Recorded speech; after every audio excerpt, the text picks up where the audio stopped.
assolutamente. Si parla di politica economica, ma una domanda sulla politica comunque in generale. Il 24 gennaio iniziano chiaramente gli scrutini per eleggere il nuovo Presidente della Repubblica. Voi guardate questa importante data, questa importante svolta per il nostro Paese come una possibile svolta, cioè potrebbe condizionare la politica in generale, anche di conseguenza la vostra politica di diciamo così investimento o di programmi per il 2022? Ma allora, diciamo, come fondo pensione, come strumento di risparmio a lungo termine, siamo naturalmente attenti a tutti i fatti della politica, non solo naturalmente l'elezione del nuovo capo dello Stato. Questo è un tema che potrebbe aver riflesso sicuramente sulla gestione del PNRR, quindi sul tema degli investimenti alternativi per quel che ci riguarda.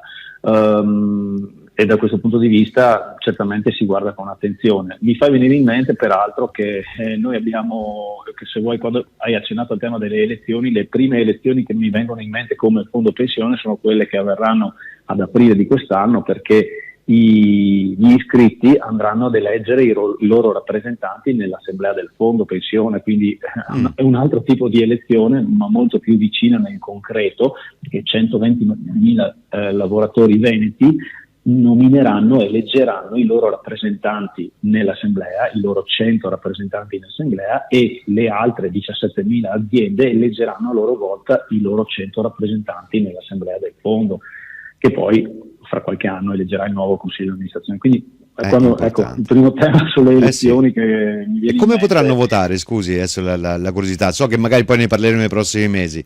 Sì, ma allora proprio in queste settimane stiamo organizzando le attività. Sicuramente sarà ribadito, confermato il modello del voto online, come già è stato fatto nelle ultime sessioni 4 anni fa. Stiamo valutando se avviare anche in qualche azienda gli sportelli fisici per consentire magari anche ai lavoratori un contatto diretto con i candidati, no? Che saranno proposti dalle parti istitutive. Comunque questa sarà la valutazione un po', delle prossime settimane. Diciamo che questo che sarà importante per noi, quindi questo è anche un appello, trovare l'occasione prima di aprile di presentare i candidati ai lavoratori affinché possano scegliere le figure che ritengono più adatte a rappresentarli nell'assemblea del fondo.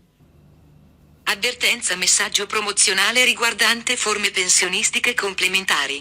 Prima dell'adesione leggere la documentazione prevista da Codip.